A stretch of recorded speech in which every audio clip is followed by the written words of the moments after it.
Hello, and welcome to The Pool is Abstract, where we're currently rewatching and dissecting the revived series of Doctor Who, episode by episode. Once again, my name is Connor, and with me is literally the woman who cuts my hair. Yeah. It's Charlotte. Hello. Hi, Char.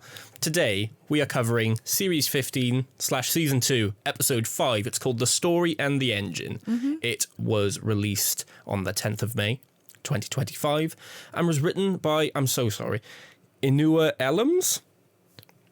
Sure, that looks right to me. I said it how it's spelt. Okay. He is a poet and playwright. I'd never heard of him. No. I haven't heard of anything he's done. I had a quick kind of Google and look on IMDb. Like, plenty of work, but I don't recognise any of it. And this episode was also directed by Makala McPherson, who I hadn't heard of either. But she's directed a couple episodes of something called Queenie. Don't know if you know what that is. I haven't heard of it. The name rings a bell. She also did some EastEnders and Waterloo Road. Oh. The reason I bring this up, though, twofold, really. One, it's another example of the show kind of bringing in fresh blood and not keeping it the old boys club. Yeah. And getting new people in. Not just new people as in people that we haven't seen before, but people who have literally no relation to Doctor Who whatsoever. Yeah. Which I think is good, and the show needs this. I agree, yeah. And also just kind of noteworthy that obviously this episode was written and directed by black people, which I might be wrong on this, but I'm actually tempted to say that this might actually be the first episode of Doctor Who written by a person of colour. I don't know. I mean, I don't know in general because I'm bad and I don't pay attention to who writes. Take that with a fat asterisk because I'll have to fact check that. Yeah. But off the top of my head, I think that's right. So that's crazy that it's taken 60 years for that to happen, if that's true. If not, then ignore me because I'm spouting poop. But yeah, the story and the engine. Spoiler-free discussion. How did you feel about it? Positive. Same. I think again, it's a bit. I'll go into a bit more when we get towards the end. You're not capable of talking about things without spoiling you. No. You can't talk about things broadly. Well, not just that. I don't want to give the listeners like my full opinion before we get to the end. Oh, I see. don't want you're you trying know. You're trying to bait for that Well, watch not bait, time. but like Yeah. I don't want to repeat myself too many times, which I tend to do. Yeah. But I will say, and this is probably one of the highest things that I can say, I'm ready for a rewatch. And that is generally if I'm wanting to rewatch something that soon, that's a big thing for me. Do you know why I think that might be? Because this is a theory, but do you think it's because this episode is mostly dialogue? No. Okay, never mind then. I think it's because it's so... I feel like it kind of bounced around a lot. Really? Yeah. I don't think it did. I thought it was quite focused. That's what I mean, because I feel like this is an episode that's far more character-driven than it is plot-driven. Yeah. So I feel like when an episode basically plods along through its dialogue, you're far more likely to either miss something or having full context of the story, maybe pick up on something that you didn't the first time. Where if an episode like, I don't know, let me think of an example. An episode like, I'm struggling to think of an episode. Say an episode like Tooth and Claw. That's a plot-driven episode. Yeah. Right? There's a lot of action in there. Yeah, there's action in there. There's every time the story develops, it's not because the characters are changing or changing their minds or learning something new. It's because the plot is developing. Do you know what I mean? They find out, oh, the monks are like this. Oh, there's a werewolf. The werewolf is now chasing them down the corridor. It's chasing them to the library where they learn this. And it's very much like that. So you don't really get much from a rewatch because you can kind of just remember the events, where one an episode I feel like is mostly dialogue. Do you know what I mean? If someone says, hey, what was the last episode about? You can summarize it in a sentence. Do you know what I mean? Because all of the development happens through dialogue. So I feel like those are the episodes I have more of an inkling to rewatch because I pick more stuff up. I somewhat agree. I think it's, and again, maybe it's because I just wasn't in the right headspace when we watched this, but I feel like I missed a lot. Okay. I feel like I didn't quite understand, especially, I mean, we'll get into it a little bit further, but when we learn more about Abby and we learn more about I can't remember what his name is, but the guy with the clippers, The Barber. the barber. Yeah. Well, I feel like I missed a lot with this story, and I'd like to rewatch. I mean, I've seen it twice understand now. more. So like I say, we'll go through the plot. When we get to the bits where you're not sure, if you have a question, just shoot. Yeah. I mean, I might not have the answer, but I've seen it one more time than you have, so Yeah. I might have something. But yeah, I will actually go as far as to say, not only did I really enjoy this, I think this is actually my favourite of the season so far. It's definitely between this and The Well. And I think if push came to shove, I would probably favour this one. Well, I'm going to say something even bigger than that. I think it's my favourite shooty. Oh, really? Yeah. Oh, okay. I really like this. And I mean, that's absolutely fair enough. I wouldn't quite make that statement just because in my head, 73 yards is still like a masterpiece. I mean, it is so a masterpiece. That's so high up there for me. But I this think- is definitely like a top 3 shooty episode, I think. I think, again, 73 yards is brilliant. And story-wise, it's like the impact it has on you is incredible. But they're also very different, aren't they? Because the Doctor's barely in that. Whereas this just feels, you know how the Doctor, again, we'll get into it, but speaks about home. Yes. This feels like that for me. This is just a complete comfort watch.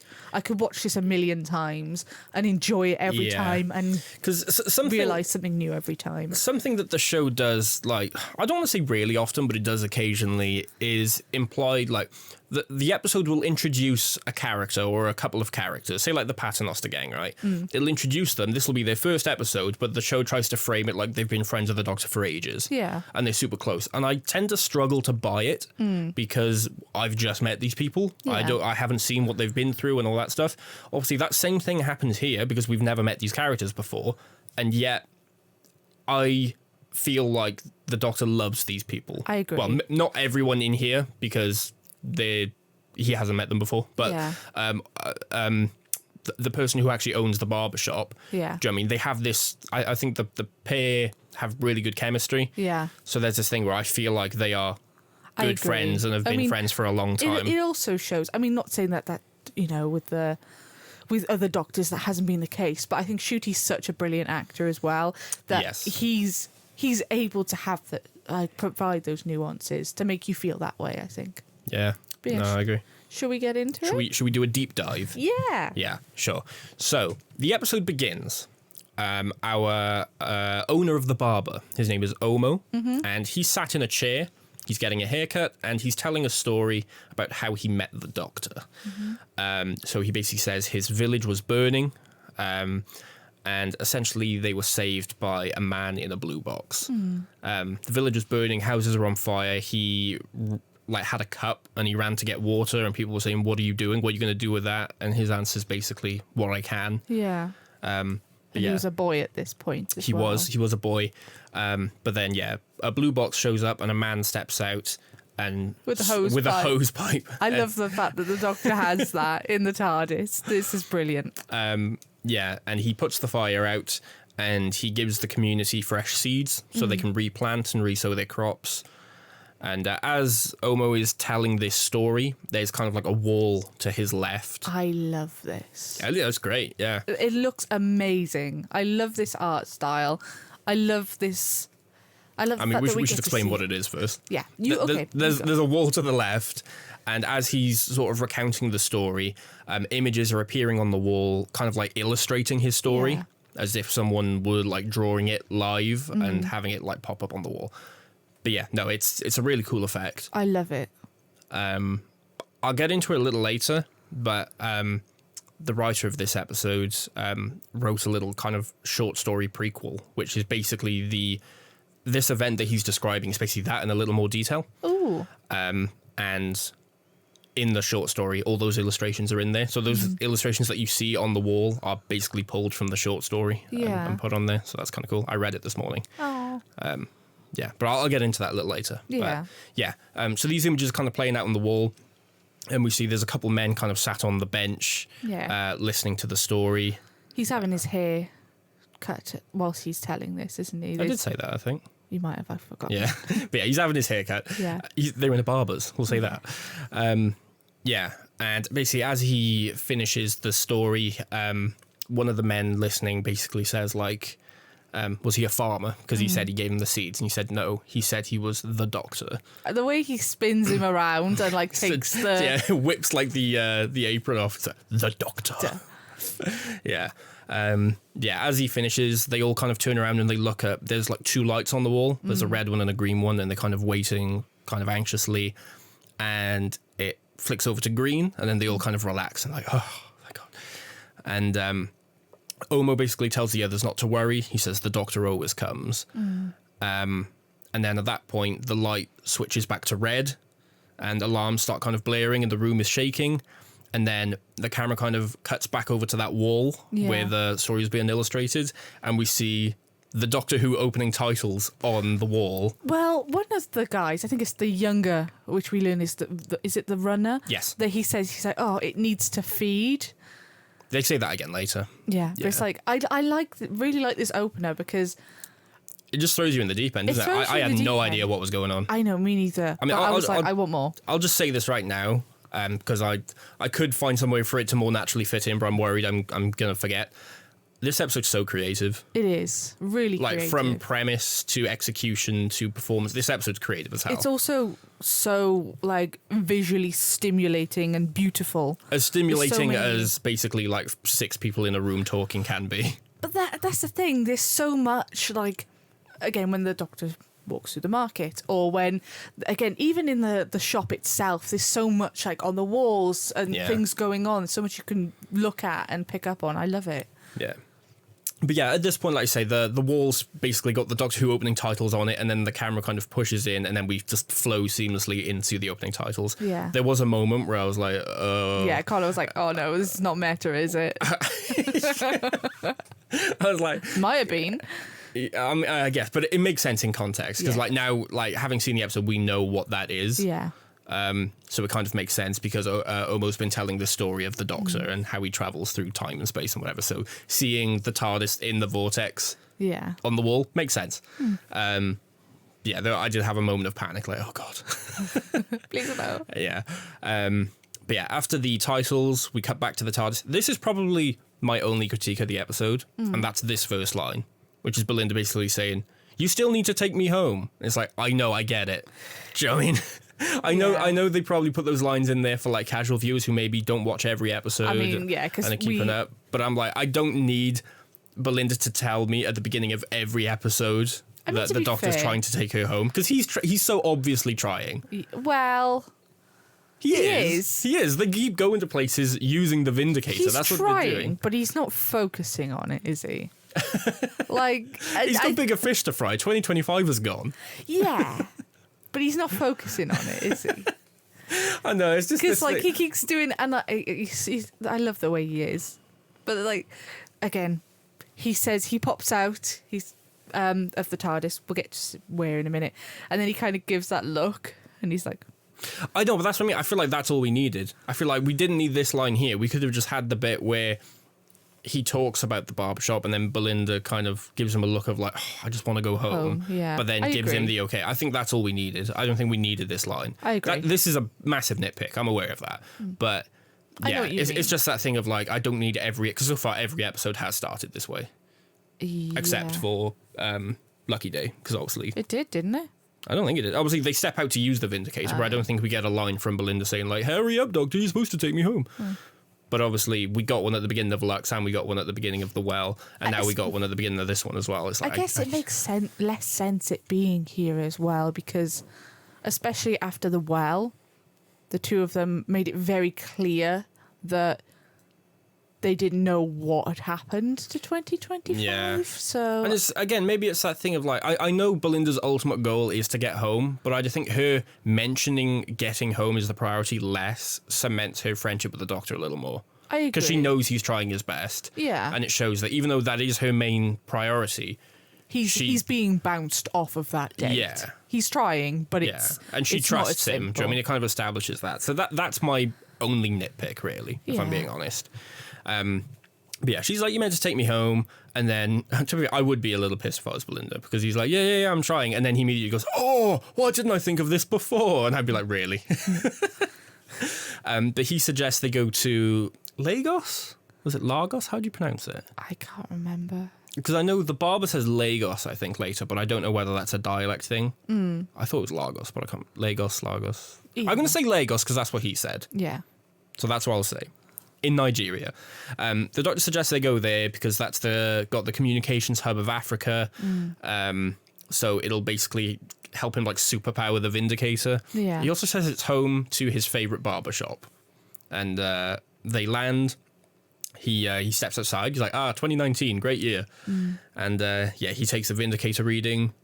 Belinda's confused because she says, doesn't the TARDIS do your hair? Which I love that's canon now, and I like that.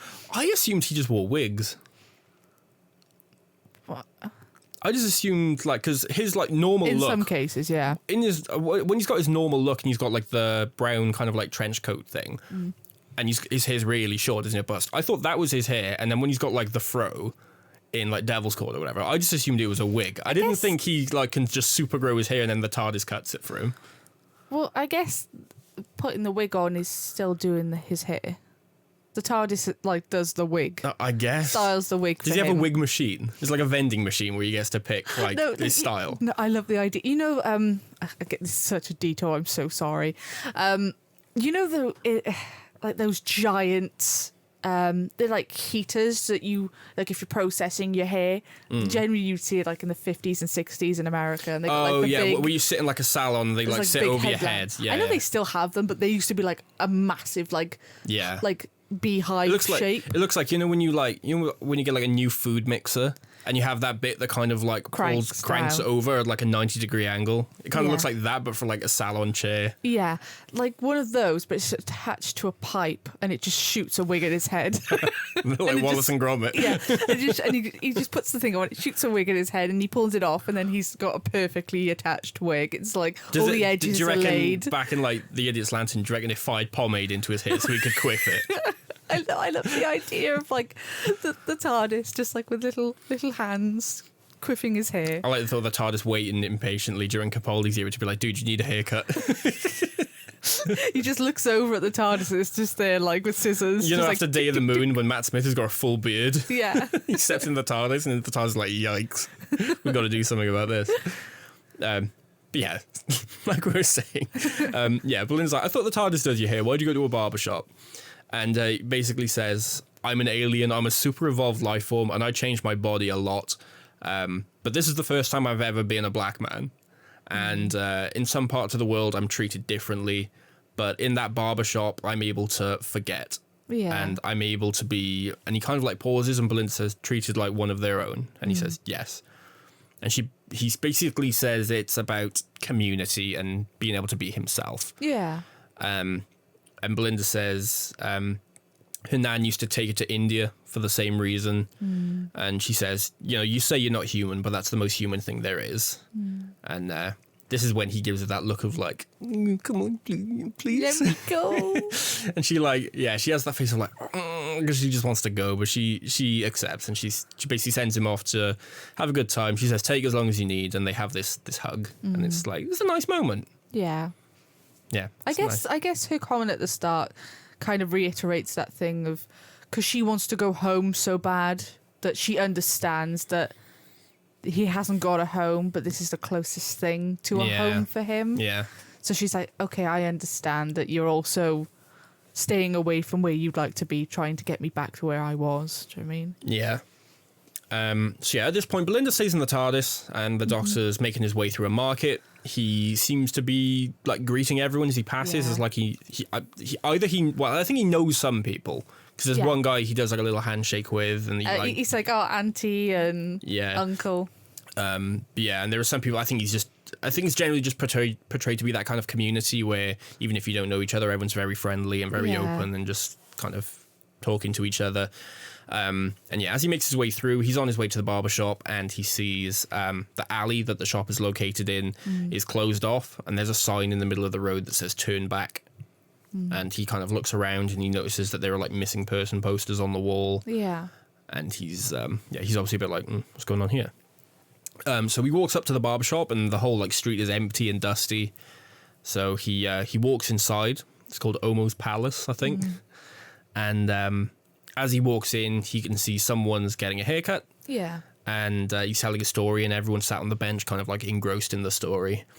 And as the door closes behind him, an alarm in the TARDIS goes off, and all like the roundels turn red, and Belinda looks a bit freaked out. I mean, you would be. Well, yeah, you would, yeah.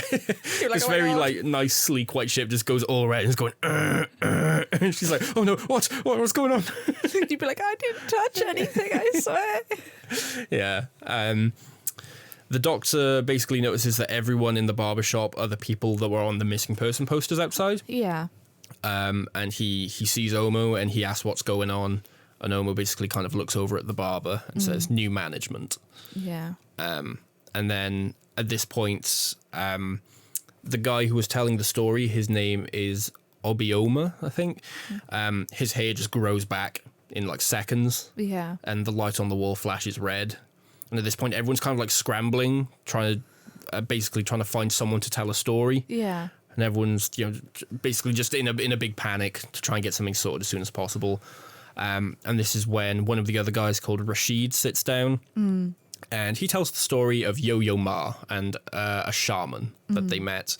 And it's basically a story about music and of time, about how the shaman was playing a song and Yo-Yo Ma wanted to like write it down to play it again or something. So as he got all his like tools ready, the shaman started playing the song, but he played a different song. And then when he said, no, play the first one again, the shaman said, no, because the first time there was like a goat up on the hill or something, or a deer or whatever it was. Yeah. And the wind was blowing. And now, they're not there anymore, so the song is different. And it's kind of a story about music being a live thing with nature. And as time has gone on, we've kind of packaged things to make it kind of... We've tried to basically bottle and sell a certain era. Yeah. And that's how music has changed from being a very live, very present thing to being a form of content, I guess. Because they in his story, he speaks about how things are like in music studios and things are recorded to make sure, like you said, like they're packaged for people to listen to, and they want the same thing. Yeah, people want, like I say, we have things like 80s nostalgia now where we try to, incorporate synths that remind people of a different period of time. And it's that thing of, having packages now, things like auto-tune and pitch correction. It's like, I'm not going to be that guy that's like auto-tune is the worst thing ever, because it's a tool, it serves a purpose. And pretty much every artist you listen to now, whether it's pop, metal, rock, hip-hop, whatever, everything, if it's published by a label, it uses auto-tune. Yeah. But that's, it can be used for like a creative thing, but it's one of those things that I think people associate with, fixing the vocals of people who can't sing. Yeah, I think... and I think that's something else, isn't it? That takes away from music being a live element, because it's basically doing a lot of post-production work to achieve the sound you're looking for, and it takes music out of the present. I think it's one of those... Again, this is such a detour, but I think it shows how humanity strives so much for perfection that sometimes they lose what made it special in the first place. Yeah. No. But yeah, this is literally like these little stories. This is like a 20-second sequence, but yeah, it's like a lot to kind of unpack from that. Yeah, it's great. Obviously, as he's telling the story, though, the images on the wall are kind of appearing, and the Doctor sees it, and he's kind of like, shocked by it. Yeah. After the story's finished, he goes up to the wall and he just tries to like test it. He feels like Daleks, Cybermen, Weeping Angels, and obviously nothing happens. Omo says it doesn't work like that. It has to be a story, and it has to be with a haircut. Yeah. This is when the barber says, "We must feed it. It's always hungry." The Doctor asks, "What is hungry?" And Omo just says, "The barber controls it." And at this point, the door opens, and we see a woman that we come to know as Abby walk in. She's got some food. She's got like a carrier bag with food in it, and everyone's like, "Yeah, Abby's got food."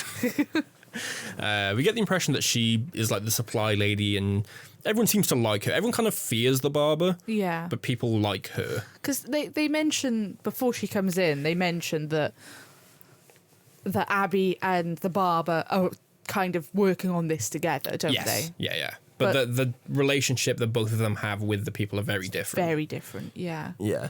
And again, this whole time, I'm thinking, what is going on? I know, same. And that's why I love it. I don't know what's happening. Yeah, I love when you don't even know where to begin guessing. Yeah, but it's just that thing of like, I have no idea what this is. I have like, I can just buy the wall as being like a sci-fi kind of gizmo. Yeah. But I'm like, why does the hair grow back so quick? Why does the barber want to cut hair so much? What is it with the stories? What is it that needs to feed it? There's so many questions.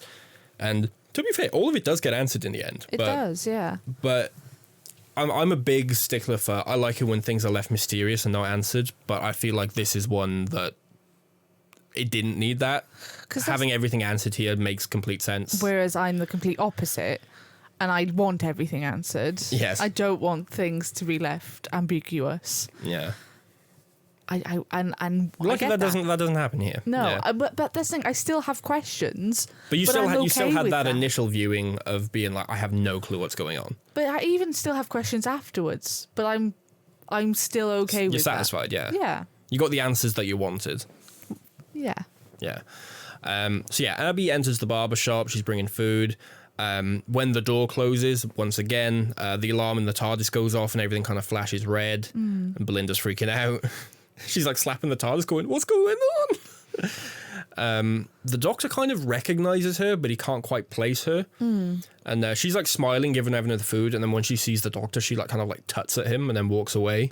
Well, he's like, I know you from somewhere. And she's looking at him as if like, come on, you know me. Yeah. And he's like, I don't know where from. And then she's like, yeah. and just walks off. Yeah. And this is when Rashid says to the Doctor, we know who you are, intergalactic busybody Time Lord, last of his kind. Yeah. And the Doctor looks at Omo and says, what, you told them everything? He says, of course, you're the greatest story I know. Fair. At that point, he says something like, oh, well, when you put it like that. Yeah. The Doctor asks why he knows Abby's face. I think this is when the young guy, his name's Tunde, I think, and he says that she and the barber used to work for her father. But they left because he was mean. That's what he says. Yeah. The Doctor asks if they're keeping them here, and Tunde says, until we reach their destination. And the Doctor says, what, we're travelling? He goes, Omo, what's going on? And Omo basically says that the barber showed up one day and offered to give him a haircut in his own shop. He said, I thought he was just kind of being nice, so I accepted. But he brought his own clippers. And as soon as the clippers touched his hair, he felt like a current run through the shop. And since then, he can't leave. He tried to stop people coming in, but these 3 people in here are regulars that push their way in. Yeah. He says they've been coming here for years and they're like sons to me. Yeah. And this is when we get you could argue it's maybe a little contrived in the way this happens, but each of them kind of give their backstory. Yeah. This is one little thing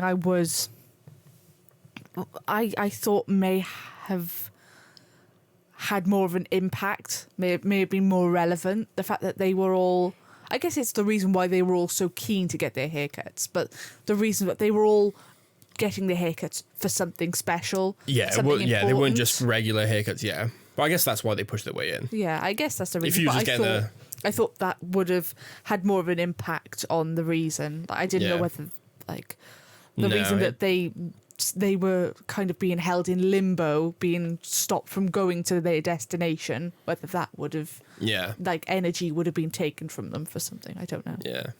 No, but again, that's one of those things. There's so many questions to answer that it has some things. It kind of sets it up in a way where you expect that to be another question, but it's not. It's not relevant at all. It's just why they're there. But you start being like, is this important? Is that important? That's what I mean. I like it when this, you know, and understand so little of what's going on that you start doubting yourself. Yeah. I think it's cool. But yeah, Obiyama, I think that's the guy that was telling the story when the Doctor came in. He says he came to get a trim for his child's naming ceremony. Yeah. Tunde is an athlete and he came to get a cut for the championship. And Rashid said his mother's in hospital and he came for a trim before seeing her. He also said that Omo has been lending him money for her medical bills as well. So it kind of like gives that extra level of they know each other well, they trust each other. Omo's helping him out. He's not just the barber, like they are like family, friends and very close. Yeah. It's funny. I'm going to mention this here just because I feel like I'm going to forget. But I know from, obviously not from experience, but from like other media and stuff I've consumed, that in like the black community, like haircuts are a very important thing. Yeah.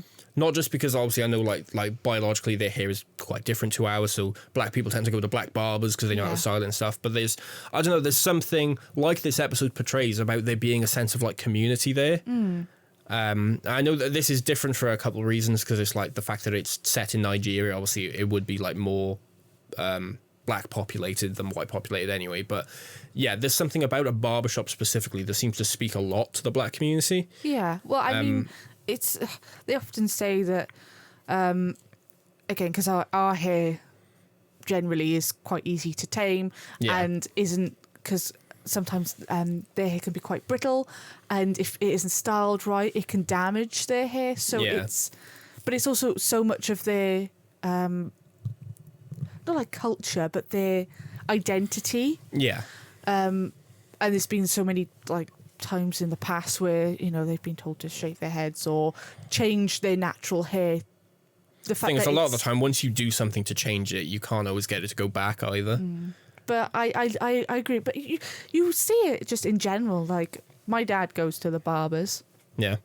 And it's like a similar thing of like, again, when I would used to go to the hairdressers, people would just tell stories and chat. Do you know what I mean? Talk about life. There's not much else to do, is there? No, but you kind of do get like a personal relationship with your barber. You know they know a lot about your life, and you know a lot about theirs, and you just But it's funny because you don't really get that with anything else, do you? It's true. Because I guess there's not really many other services that you pay for where you basically have to sit in front of someone for 10, 15 minutes, or if it's like a hairdresser, you know, it could be a couple hours. Do you know what I mean? There's not many services where you pay someone to do something right in front of you for a prolonged period of time. So there's not much else to do other than talk, because you have to just sit there and not move. And that's the thing. Like, even if you look at like tattoos and stuff, generally, because they're so focused and it's painful. Yeah.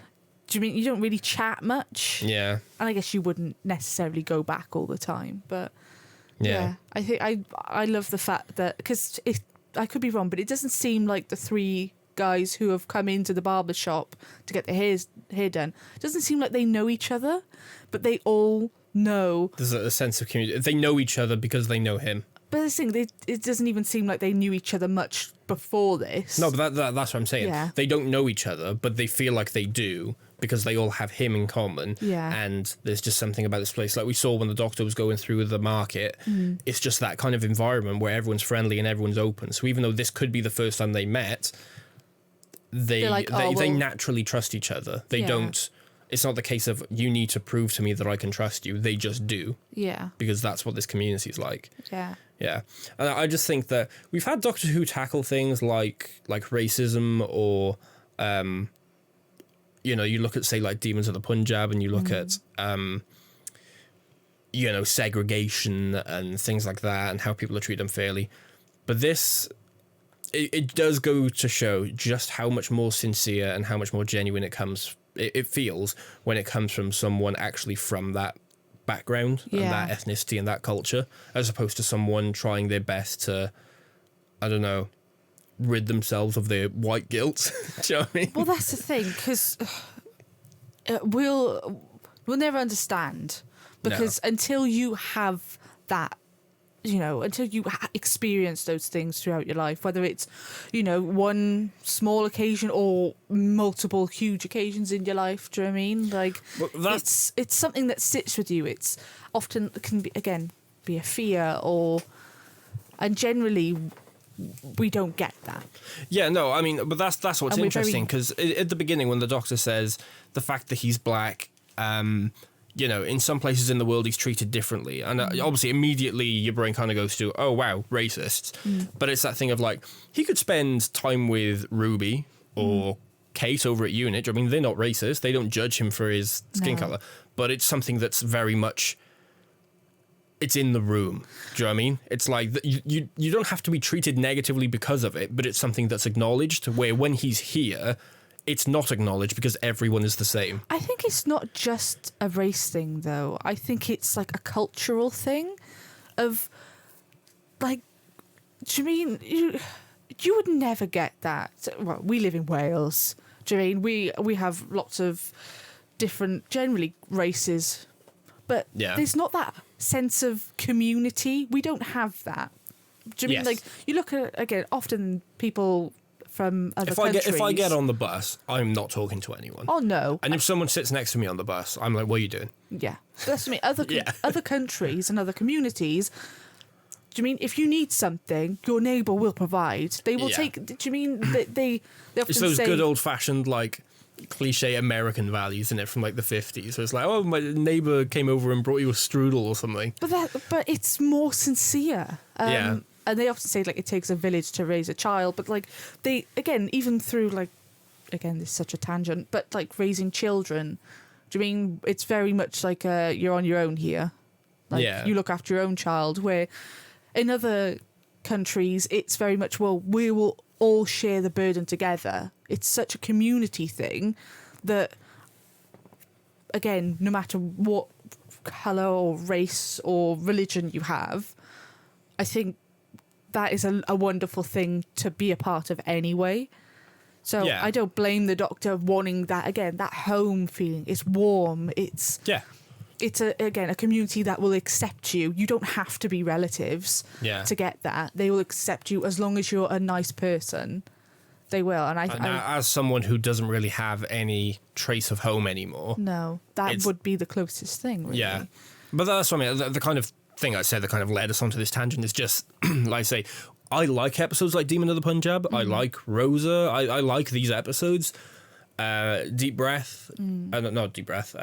Thin Ice, sorry. Thin Ice, yeah. I like these episodes, but it does feel so much more sincere here. Yeah, I agree. And not, again, I don't even think those other ones necessarily feel like they're beating you on the head with their message. I don't feel like they feel like they're pandering or talking down to you, but there's just something special about this one where I think it's a combination of the writing and these actors and the performances and maybe the directing as well. They're just... Again, there's probably that close-knit community because the writer was black, because the director was black, because all the cast is black as well. The only white cast we have in this is during a little kind of like flashback story sequence we have later. Yeah. But for the immediate plot, everyone is a person of colour. Obviously, Belinda's of Indian descent. Everyone else is kind of like Nigerian. And yeah, there's just something about all these factors coming together that just made it feel like... I know. I felt like I got to see something. I don't feel like something was made to be a product for me. I feel like I experienced something that was pure. Yeah, I agree. Made by someone else. Like they did something together, and I just got to see it. Do you know what I mean?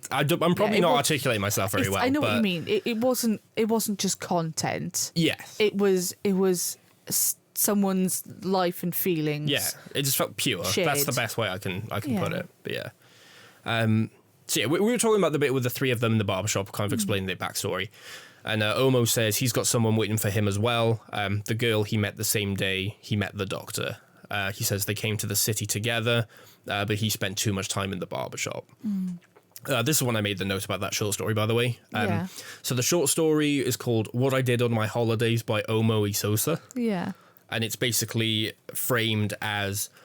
After this event that he told in the cold open, Omo went back to school and he did one of those cliche write an essay, write a story, what I did over the holidays type of thing. Yeah. And he basically lists these narrative events. And what was kind of omitted from the cold open that was in this short story is that the fire was definitely Omo's fault. Well, Omo and this girl, that he calls her Blue.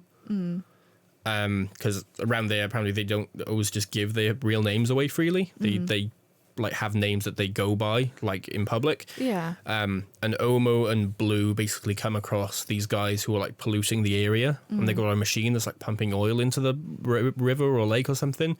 So they try to blow up the machine, and they put stones in like the exhaust funnel. Yeah. And then it explodes and basically sets fire to the forest. So that's kind of what that happened. But obviously that was kind of omitted from this cold open. But that's what I read in the short story this morning.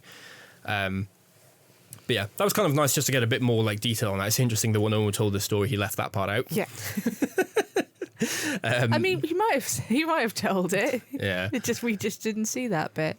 But Yeah. I like maybe if he told that bit, the story would have been juicier and it would have provided more energy. Do you know what I mean? I like the fact that again, I didn't know that was thing with Blue, because that feels like that's very Doctor.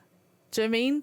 The fact that he calls himself the Doctor and doesn't actually give freely his real name. Yeah, but apparently it's framed in the short story that that's not something specific to her. That's like a cultural thing again. But again, like Time Lords, maybe that's another reason why the Doctor kind of fits in, because they pick a name to go by. Yeah. They said, don't they, that the Doctor is a promise that he made. It's something for him to live up to. Yeah. And that's why when he was the War Doctor, that incarnation, he stopped going by the Doctor. Yeah. And that's why he never really acknowledged that incarnation, because he's the one who broke the promise. Yeah. Yeah. So I don't know. There is a similarity there. There is a parallel. But yeah, I read that short story this morning, and it's fine. It's nothing like groundbreaking. There's nothing like super interesting in there. But it's like as a little kind of like prequel to this. It's kind of a nice like 5-minute read. Yeah. Yeah, but at this point, the light on the wall switches to red again, and everyone's like, "Oh no, we need a story. Who's going to tell a story?" And the Doctor volunteers. Yeah, he says, "I'll do it." So he sits down in the chair. There's a weird bit where, like, when the barber puts the apron on him, it kind of like it's like it holds him. in place, it kind of like holds him down, and he goes like, "Whoa, I changed my mind," and the barber's like, "Nope, too late," and then starts cutting his hair. I wish I could do that to you. I wish I could just get an apron and just stop you from moving and just... I wish I got a haircut in 10 minutes, but let's go. All right. Cheek. Yeah, so the Doctor says he's going to tell the most powerful story he knows. He says it's not one of weeping angels or ice warriors, but an ordinary life. And he basically tells the story of Belinda just doing her job. I like this sequence. I love this sequence. However, I'm a little torn. Right. Only because I'm just greedy, and I know the fact that because his story is so strong, it's realistic. It looks you're real. on about the wall now. Yeah. But I would have liked it to be more realistic, but still illustrated.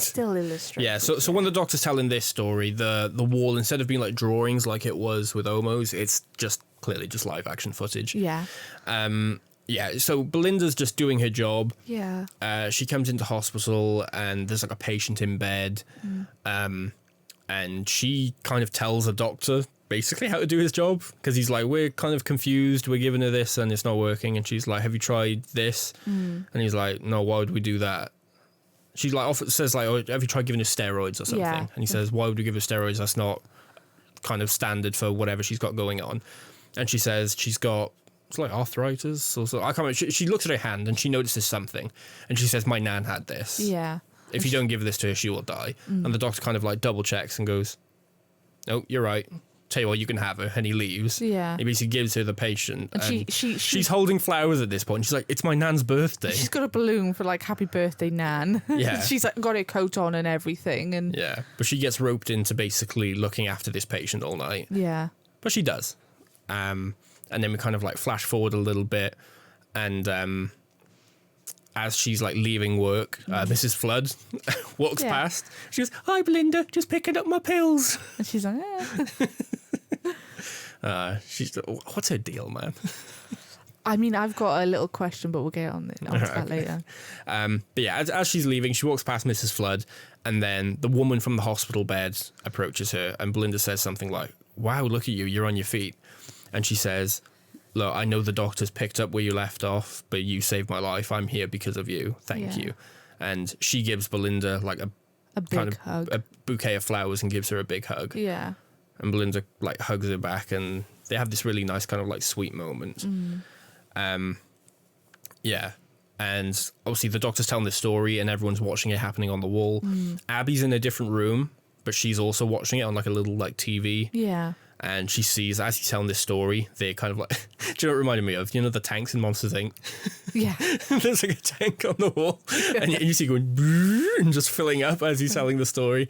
And then the lights go green, and they start accelerating again. Yeah. They've like picked up speed. They're going faster.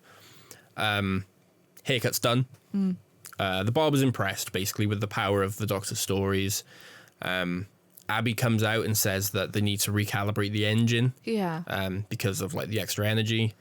And Omo goes up to the Barber and says, basically, can you let us go now? He says, I told you the Doctor would come. His stories are like super effective. His hair has grown more than any of the others. You can let us go. Yeah. But at this point, Abby just kind of locks the door, and then her and the Barber just leave. At this point, after she kind of like locks the door, the TARDIS, again, alarm goes off, place goes red. And this time, Belinda's like, where's this coming from? Are we under attack? And she kind of like taps the console, and then the screen flickers and a picture of the barber shop comes on. Yeah. And Belinda's like, right, gotcha. I love she's literally like, what's happening? And the TARDIS is finally like, this. This, fix, please. Yes. Help. Yeah, so Belinda goes out. I don't think she's got a TARDIS key to my knowledge, so the TARDIS is just unlocked. Yeah, Belinda goes through the market to try and find her way to the barbershop. She makes hell of a mess. She just bumps into a bunch of things. She knocks stuff over. This guy's like, hey, you got to pay for that. And she's like, I don't have any money. And then the police officer's like, making trouble. And she's like, me. Yeah, who's making trouble? And Belinda kind of just puts her hands up like, I'm sorry. But yeah, the Doctor is kind of furious that in his eyes, Omo betrayed him. Yeah. He says, he's willing to trap him here.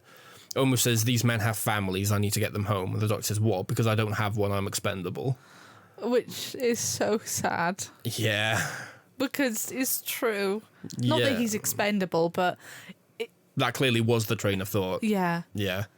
It's that kind of thing of like, the Doctor's powerful enough that he could probably get himself out of this. It's that dilemma, isn't it? Because, Omo says later on, I thought you could handle it. Yeah. Do you know what I mean? So Omo thinks he's super powerful, he can handle it, he's got loads of stories, and he's essentially, there's no one to miss him. So it's a logical decision. Yeah. But the Doctor's kind of annoyed, and he's upset, because even though it was a logical decision from that way, it kind of disproved his theory that everyone was equal.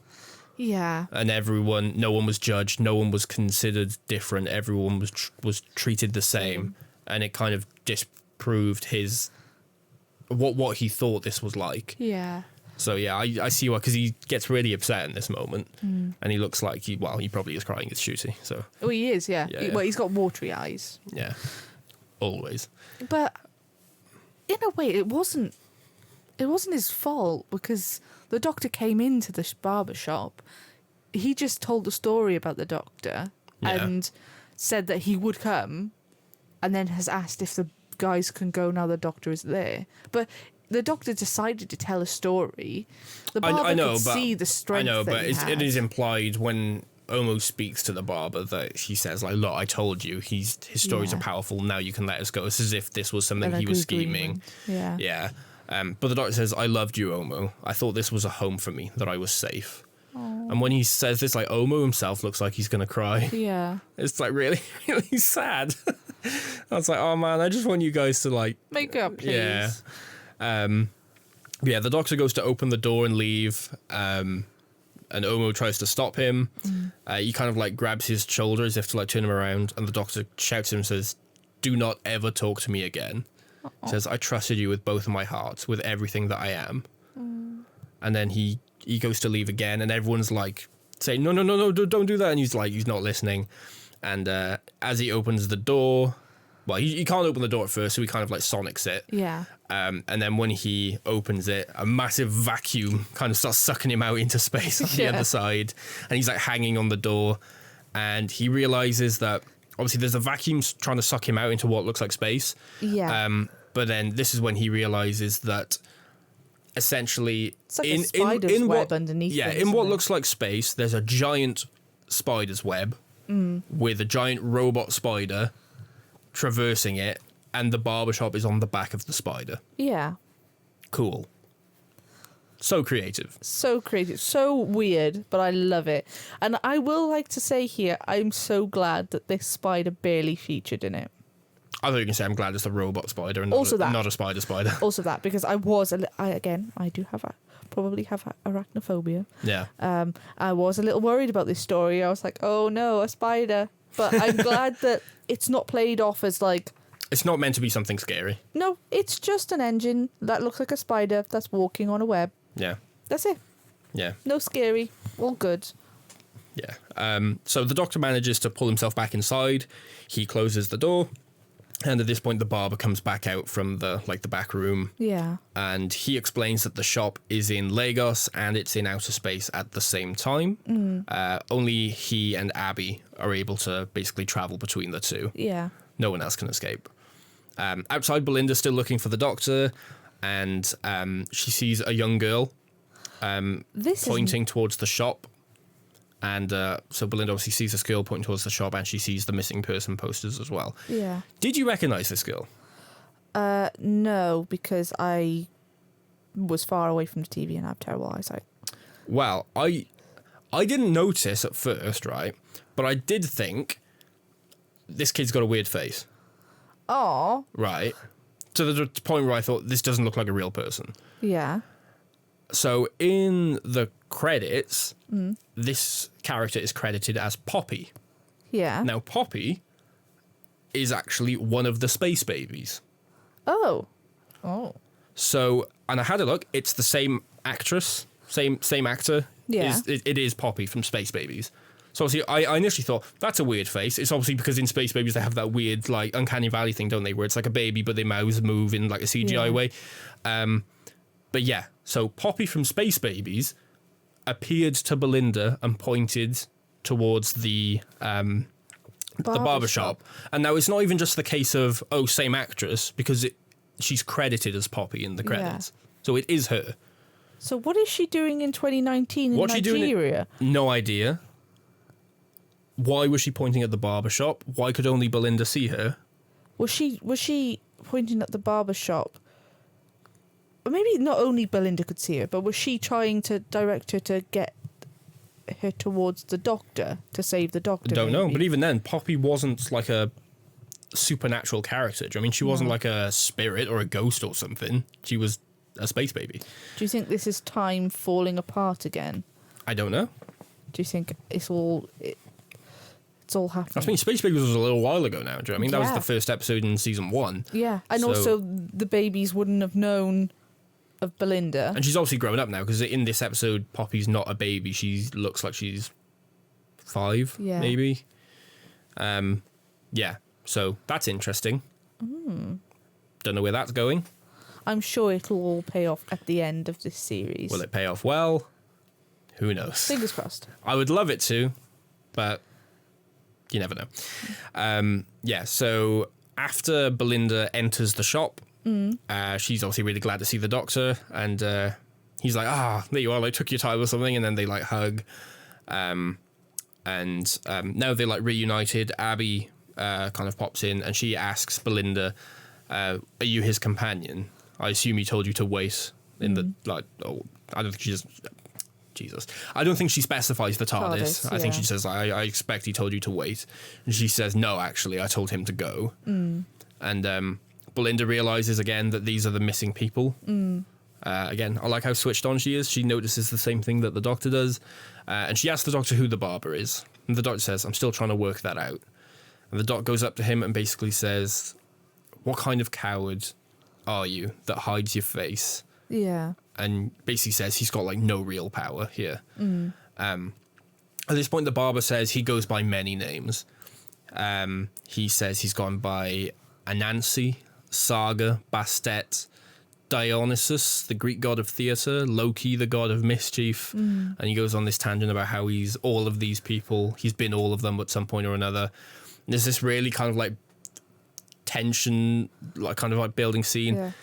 And then the Doctor and Belinda just kind of start laughing. Yeah. Which is funny, because, like, I know why the Doctor's laughing, but then Belinda starts laughing as well. And then the one guy, I can't remember his name. The younger guy. Yeah, the athlete. He starts laughing as well. Yeah, and the two older guys are like, "Why are you laughing?" And he's like, "I don't know. It's funny." Yeah, but I'm like, I believe he's a bit dim. Do you know what I mean? So he's just laughing because the others are laughing. Why is Belinda laughing? Is she just playing along? Like, I don't. I don't know. Maybe she's like, yeah, all right. Like, Sure. yeah, sure you're that. You're just traveling on the back of well, she doesn't even know. Okay, you're just in a barber shop somewhere. Do you know what I mean? Shut up. Yeah. But the doctor's like laughing, and it's funny how at this point I thought this was going to be the doctor just pulling some usual BS. Yeah. But watching it the second time, I realised in this moment, as soon as the doctor starts laughing, how all of the barber's confidence just disappears. Yeah. I noticed it way more the second watch. I really noticed it the first time. He's like, Yeah. like, oh, why? Yeah. Why are you laughing? The doctor says, I've met Bastet, Saga, Dionysus, and Anansi. He says, Anansi purposely lost a bet to make me marry his daughter. Yeah. I drank enough wine with Dionysus to cause a drought in Athens. Me and Saga watched all the Marvel movies up to Endgame. She doesn't like Thor. Muscles are too small. You laughed. You openly laughed at that. And he says, he lost a game of chess to Bastet. But I can't remember why he says it, but he says, like, I let them think that... I let her think that I let her win. However, she, like, whooped my ass or something like that. Yeah. Yeah. But yeah, he says, you are not any of them. Yeah. I know all these people. And the barber, he just admits it. He just goes, I'm the person who did their work for them. He basically says he used to be human. Yeah. Bruce said wherever the gods went, he took their stories and he kind of cleaned them up, refined them, wrote them down, all for humans to repeat them and keep the gods alive. Did he write the Bible? Is that what's kind of implied here? I guess. All kind of like religious texts he essentially compiled and put together. But not just like physical written stories. No, he would go around and tell stories as well. He says without him, the gods would not exist. The web outside is his creation as well. He calls it the Nexus, and it's a web that connects cultures and ideas. He says this started small. He said you'd go to like different pubs and he would tell stories by candlelight, and then this evolved to like coal-powered theatre, eventually electric cinema. And as he's telling this story, we get images on the wall. As he says electric theatre, we get the palazzo from Lux appear. I thought, for a moment, I thought, surely he's not going to be another Pantheon. Well, that's where I thought this was going at one point. I did as well. But now I'm like, I don't know if the palazzo's just like, if they're like, hey, we got footage of a cinema. He says electric cinema, let's pop it there. Or whether that's implying that the barber had something to do with Lux being there. Well, he might have. Do you know what I mean? Because it's like, it's a bit wishy-washy with how Lux even came into being, isn't it? Because moonlight bounced off a spoon and then bounced off a poster and then hit the projector, where like, I don't know, if that was something that was even possible because the barber wrote it so. Not wrote it so in the sense of like he can write what's going to happen, but he spread the word of the gods and he kind of keeps them alive in spirit, and maybe that's what gave him enough power to be able to do that. That's more interesting to me. It's interesting because I know a lot in the first series or season. It was discussed like the boogeyman, and a lot of the gods or the creatures were created because people felt they, put kind of effort or energy into them. They put life into them. Yeah, I mean, that even ties into the whole arc with who is Ruby, isn't it? Yeah. Why is Ruby so important? And the reveal being she's not. She's only important because we made her important. Yeah. Yeah, the boogeyman is something that we spread to kind of scare kids into being morally good. Yeah. And yeah, obviously Maestro and Sutek being gods is kind of another thing. I see the pattern. I see the trend. Do you think he'll be brought upon in future? Because who's he? The barber? Yeah. Maybe. If he's creating the story of the gods and helping them exist. Again, he's not creating the story. He's just telling the story. Because again, creating the story implies that he gets to decide what happens. Well, in some of the cases, he kind of does. He like you said, he sugarcoats it a bit. Do you know what I mean? It's not telling. How have you got that? Well, he even said like they are what they are because of me. I've plucked certain stories and. Yeah, but I assume that's because it's the gods thing. Like with Greek gods, it's a thing of like Greek gods are not like the Christian god where he's like benevolent, all-knowing thing. The Greek gods are very flawed kind of characters, and they require humanity and mortals to worship them to keep their strength up. Yeah. So that's what I see this as, and the Barber is keeping, when he says they are what they are because of me, he means me spreading their word and keeping them household names and keeping them relevant is what gives them their power. Do you know what I mean? It's I don't think he's necessarily writing what's going to happen. He can't like write the future, I don't think. He's just not writing the future, but the way he's telling the stories, they're not factually correct. Do you mean? He's changing them a little bit. Not that meaning that that's what happened, but maybe changing things so they seem a bit more amazing, if you know what I mean. Maybe, yeah. Yeah. What were we talking about? He was on about like the electric cinema and all that stuff. And he basically describes this whole journey of going places to like tell a story. He describes it as a space opera. Yeah. Where he says, until I had the idea to power the vehicle with the stories itself. But he says the problem is I was too good at my job, basically. It was so successful that the gods abandoned him because the machine worked without him. Yeah. And now basically he wants vengeance.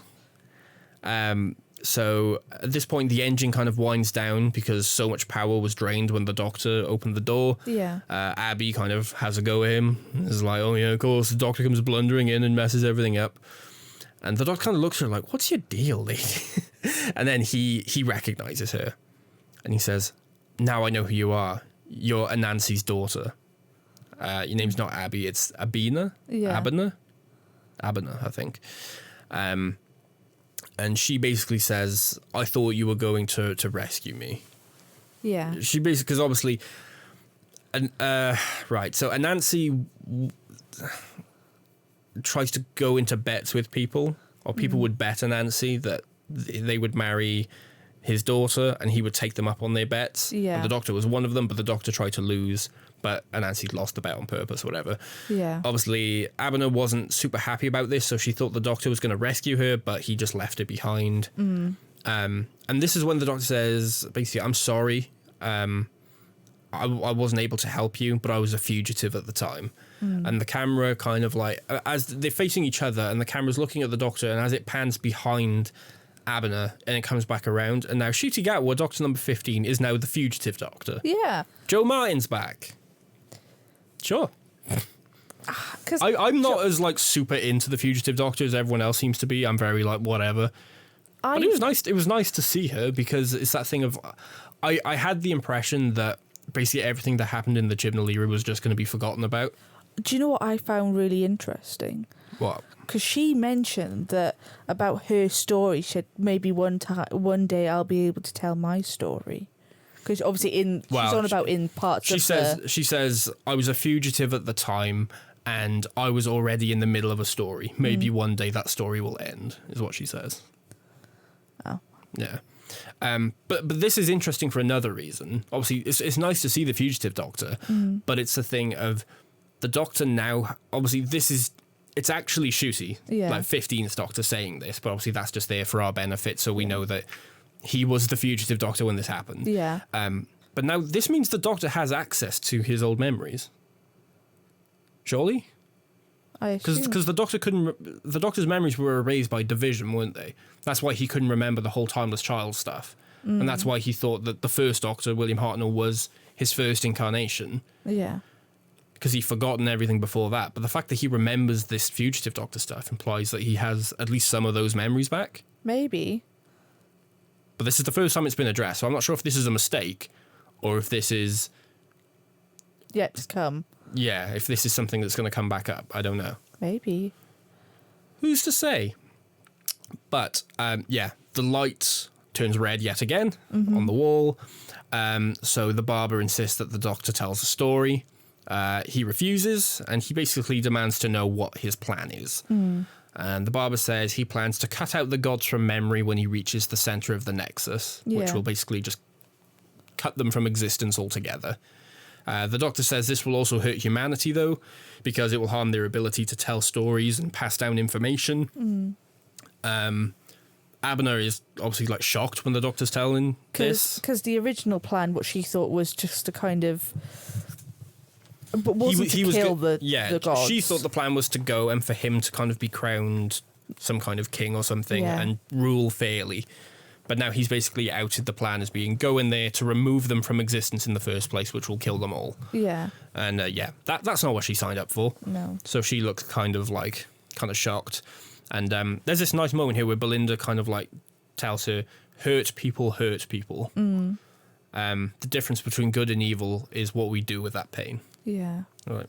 Nice, Belinda. Yeah.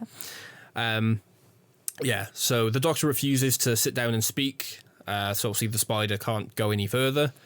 And then the guys kind of try and pin him down. Yeah, everyone's kind of like arguing about who's going to tell the story. And the Barber basically says like pin him down or something. And then all the guys, except Omo, I think the other three like grab him. No, even Omo's kind of like, come on, Doctor, just tell the story. It won't take long. Yeah. They're trying to put the bib on him, aren't they? Yeah. But he's obviously like fighting during this whole time. And Abner basically says, I will tell the story. And they all stop. And she basically tells the Doctor, I need you to trust me. So she's telling the story now. And instead of the barber giving the Doctor a haircut, she's kind of braiding his hair. And she tells him the story of a plantation and slaves and how some slaves managed to escape and they met up with others from time to time and tried to give them advice to free them. Yeah. But they couldn't carry paper. They weren't allowed at the time and they were searched all the time. So what they used to do was braid their hair and braid the hair into such shapes that they essentially made a pattern which worked like a map. Yeah. And the map was like the path for them to escape.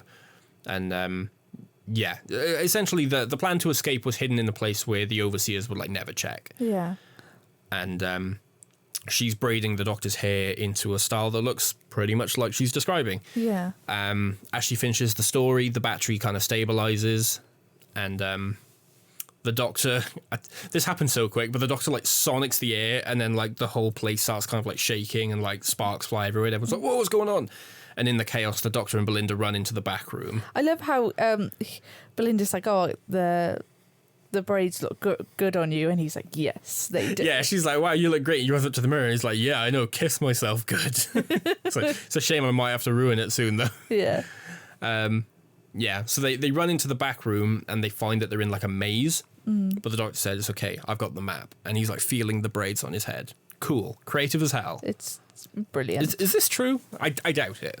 This story about braiding It might be. paths into the hair. If that's true, that's cool as hell. If not, that's creative as hell. Either way, I'm impressed. Yeah, either way, it's brilliant. Yeah. Speaking of brilliant, we get this awesome shot as well where, like I say, the Doctor and Belinda run into this room and the camera's like up, like it's on the ceiling looking down on them. And as they're running through the maze, the camera's like just tracking down. Yeah. And following them from like an above shot. And then it like zooms into them. And then like zooms into them, and then zooms back out. Cool. This is awesome. This is amazing. Yeah. It looks great. Great directing. Eventually the Doctor's like following the path in his braids and they come to a room in the center that's kind of full of artifacts from various different like cultures, and the ship's engine is in the middle. The engine is a heart inside of a brain. Yeah. And the Doctor says, of course, what else could hold stories? It's a bit, yeah, sure. Yeah. So the Barber realizes at this point that Abner's helped them, so he removes her access to the door, and he enters the room behind, and the Doctor kind of disrupts the flow of power in the engine, which slows the spider down, and then the Barber arrives, and he kind of checks the system and says like, "You've done nothing. We're still going. We've just slowed down. That's all." Yeah. And the Doctor basically says, "Oh, you want stories? I'll give you a story." And Belinda's like, "No, Doctor, don't." He's like, "No, just a quick one. Just a quick one." I noticed you got books over there of Ernest Hemingway. He says, "I met him and I challenged him to write the shortest story he could. And he wrote one in 6 words. He says, 'Do you want to hear mine?' And the Doctor's 6-word story is, I'm born, I die, I'm born."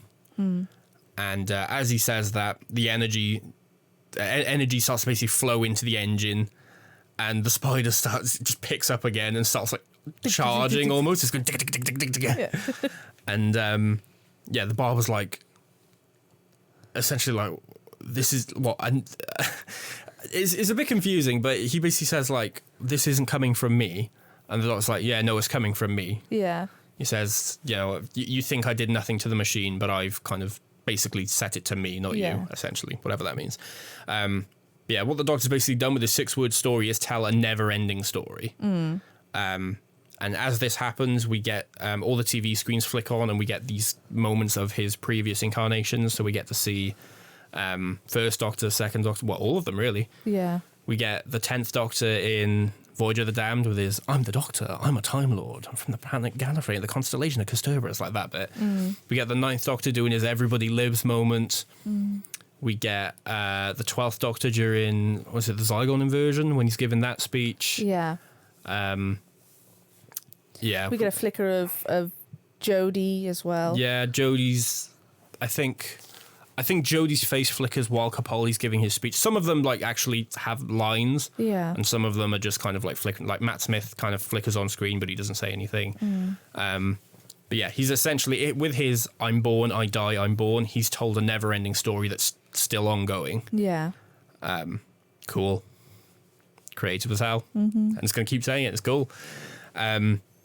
But at this point, we realise that even though he sped everything up, the Doctor has disrupted the engine and it can't process the power that he's like put into it.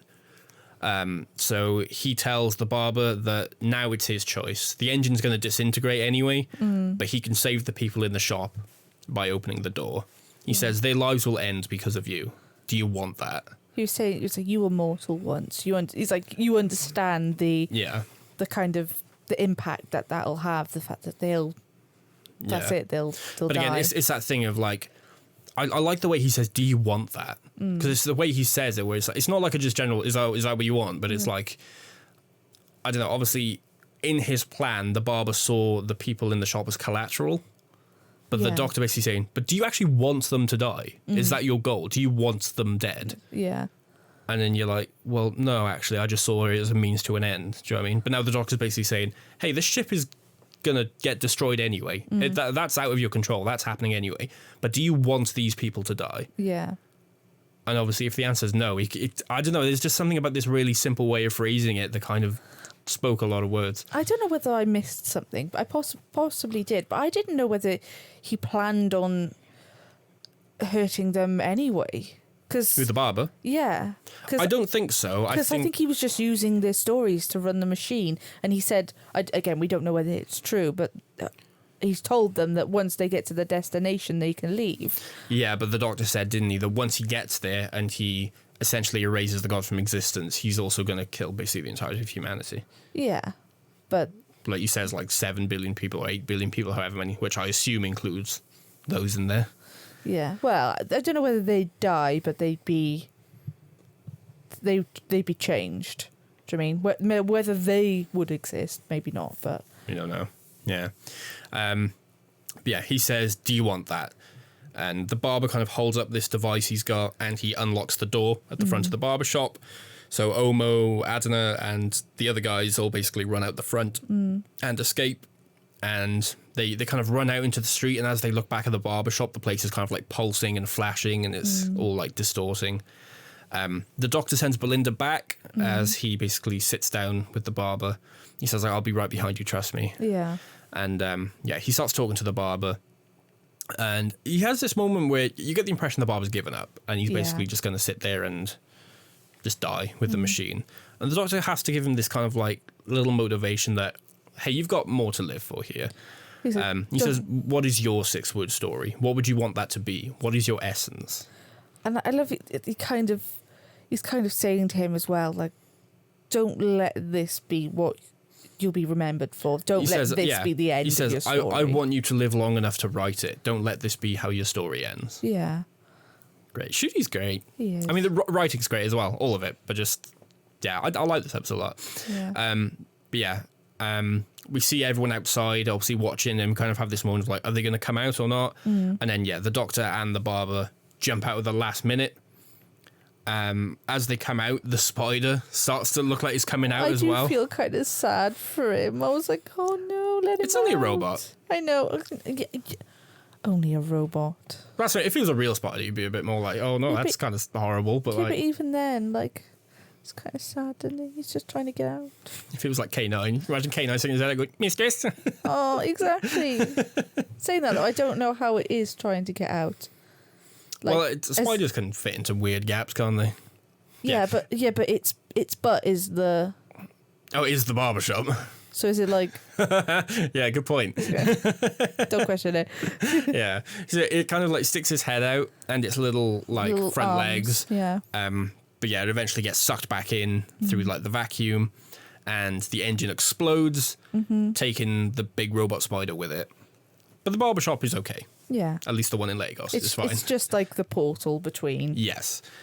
At this point, Tunde goes up to Abane and says, hey, the doctor rescued us, but you kept us alive. Yeah. And then the three guys kind of like, I don't know what it is. It's like a bow almost, but they kind of plank. Yeah. They like plank on their front. It's like a press, almost like a press up, but not. Yeah. I don't know what the actual terminology is for it. But it seems to be a way of showing praying respect. or showing respect or something. Yeah. And obviously as a goddess, Yeah.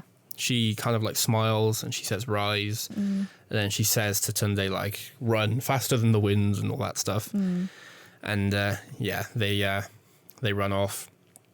The barber tells the doctor, because the barber's now like kind of sat on the floor, leaning against a wall, and the doctor walks up to him. And the barber says that all he ever wanted was to be credited for his work. Yeah.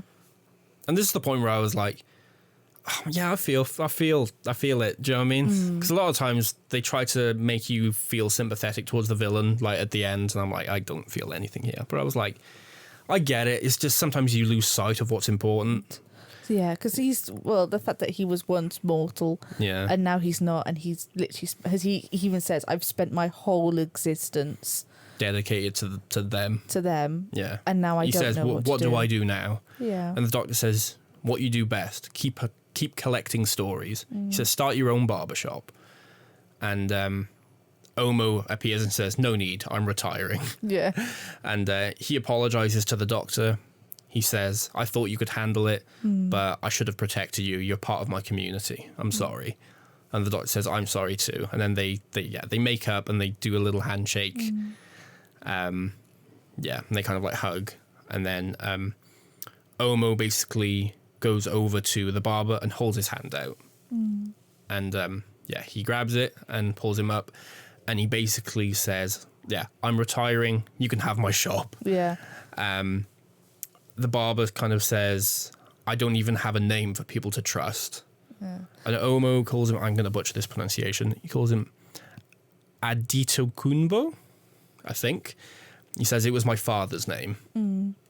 And the barber says, thank you. I don't deserve this kindness.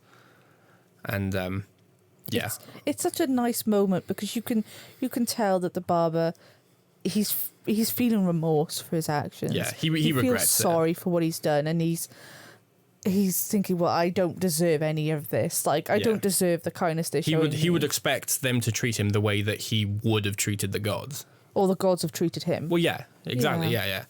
And that's, again, that kind of comes back full circle to what we're talking about, this place of, like, no one is judged, really. Yeah. Even when you've done something, so people would have a reason to be against you.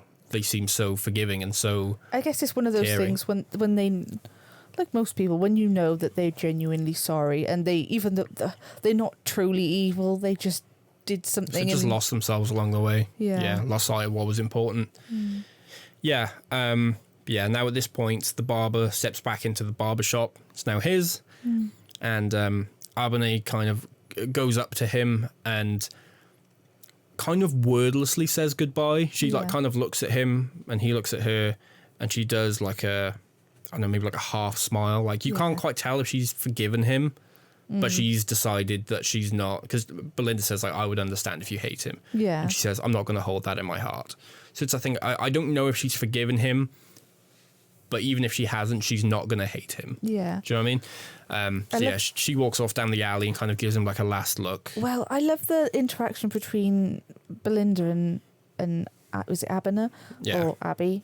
I love the fact she's like, look at this, you know, like a human teaching a god. She says, hurt people.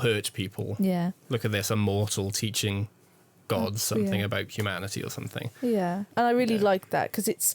I like the fact that we get to see more Belinda, but she's in it not at all really. But we when still she is in it, she has a lot of agency when she's there. Yeah, and we still get to see more. Because she's even the one that notices that the engines are packing in. Yeah, she's the one that says like the doctor's overloaded the engines; it can't handle this, which surprised me. But you're right. She's not the focus of this story, but when she's there, she does have a lot of agency. She's never just a background companion asking questions. No, and again, even when she's there, she has such an impact.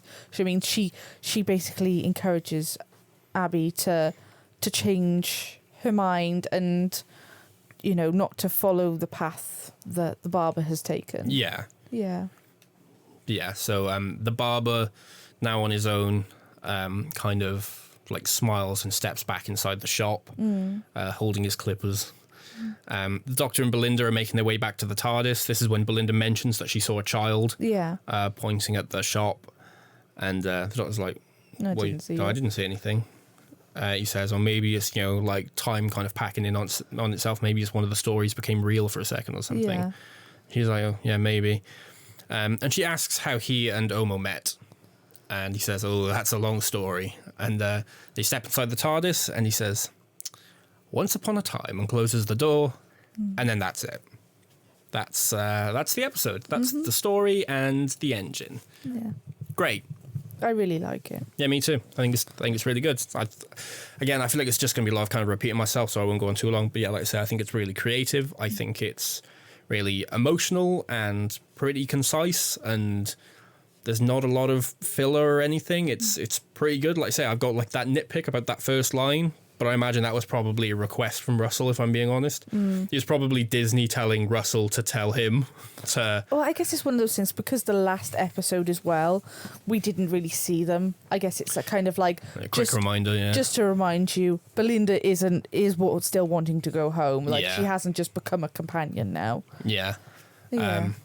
But yeah, I like the story a lot. I think the cast are great. I think the directing's great. Writing's great. Yeah, brilliant. Do you have anything to add? I like this story because it feels fresh.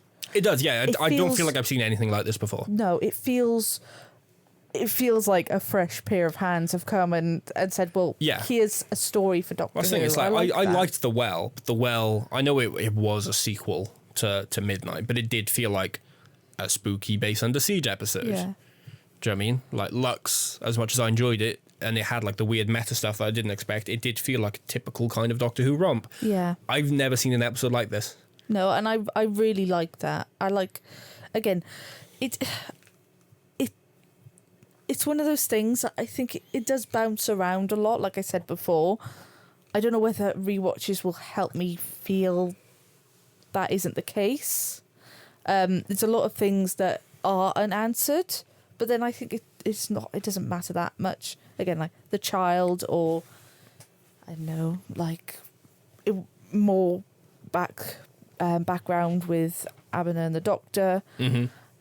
That's going to be a big finished box set for sure. Yeah, I'm sure lots. This is the thing. I think this is like a point where a lot of stories could branch off of. Oh yeah, 100%. Again, we don't know how. And the whole thing of this like era's arc so far about like the pantheon and gods being real and stuff, that opens up so many different avenues of stories. So yeah, so I really like this. Yeah, me too.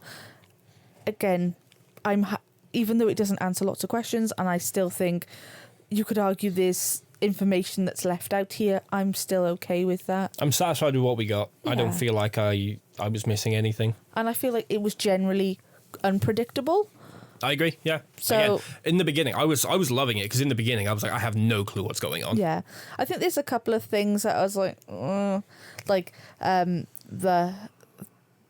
the brain opening up and it being the heart.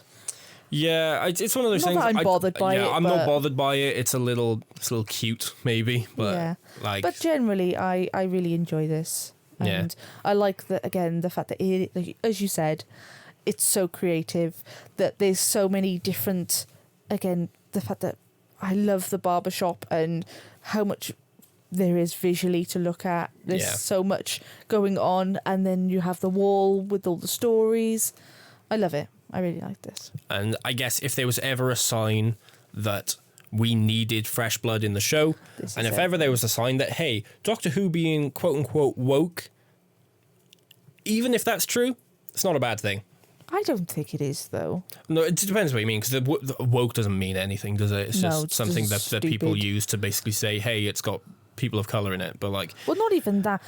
Woke is a thing of like, well, it's not... It's something different. Yeah, but that's what I mean. I'd much rather this than have...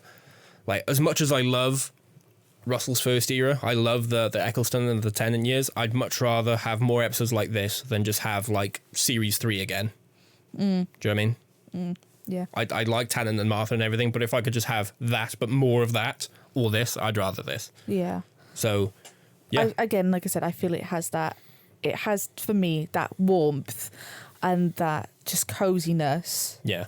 That I want from Doctor Who. I think it's like, because I know we've said loads of times how you like those kind of rompy episodes because they tend to be a bit warmer. You're like your Unquiet Deads, your Robot of Sherwood's, like your Mark Gator scripts, basically. Yeah. And I feel like this is everything you like from those stories, but done even better. But also gives me the because it's not the depth. Silly. It's not silly. Yeah, is it's not silly. That's the thing. Yeah, because Robot of Sherwood, I like it as a bit of a romp, but yeah, it's silly. And again, nobody dies. Nobody's injured. Yeah, good point. And I like that. Yeah. So I mean, there's not too much peril, but you still feel that things are at stake, and I just really like this episode. Yeah, no, me too. Trivia time's a bit light. That's fair. Again, enough. it's another new episode. There's not much to go on. Mm-hmm. The only thing I have, which I found quite interesting, is how many actors in this are recurring.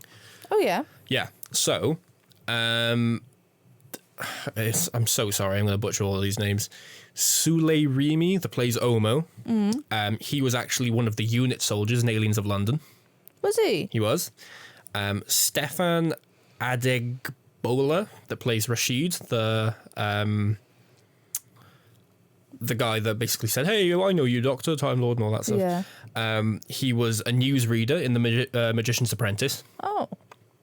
I think he's one of the people saying that, you know, like the planes have stopped in the sky and everything. Michelle Asante, that plays Abner, she was actually one of the neighbours in the Forest of the Night. Really? Do you remember Maeve's mum pops out after Maeve's disappeared? Oh, yeah. And Maeve's mum is talking to her neighbour about like where the trees came from. Yeah, that's her. Oh. And Arion Bakare, that plays the barber, he played Leandro in The Woman Who Lived, the big man lion thing. Oh. Yeah. I mean, he was under a lot of prosthetics. He was under a lot of prosthetics, so I wouldn't be surprised if you didn't recognise him, or you didn't recognise, hey, that unit soldier from Aliens of London. But like, yeah, I was surprised by how many recurring actors are in this. Yeah. Especially considering, like, you look at like The Woman Who Lived. Is that the most recent one on here? Yeah, that's the most recent episode that a recurring actor was in. But you think about that was like 10 years ago. No. That was series 9. Yeah. So yeah, 10 years ago. So even then I'm thinking like, that's quite recent, isn't it? But I'm like, no, not really. Yeah. Yeah, the fact that they've all come back after such a long period of time. Yeah. But yeah, do you have anything else to add about the story and the engine? I do not, no. No, me either. Well, thank you all very much for listening. We appreciate you very much, as always. Don't forget to hit that like button down below if you enjoy listening to us waffle about Doctor Who and other unrelated tangents. Again, sorry. It's part of the package. If that's not what you want, you're on the wrong show. Yeah. Yeah, you can find us over on YouTube Music, on Spotify, or on Apple Podcasts. Thank you all very much for listening once again. I guess we'll see you in the next episode, where we'll be having a bit of a sing-song. With Ryland. With Ryland and maybe Graham Norton. He's got to be on there, surely. We know he's a part of it, we just don't know. He's got to be I'm assuming he's doing the voiceover. But he's got to be doing the voiceover. Yeah. But yes, until then, stay safe, stay away from free haircuts, and we'll see you next time. Bye. Goodbye.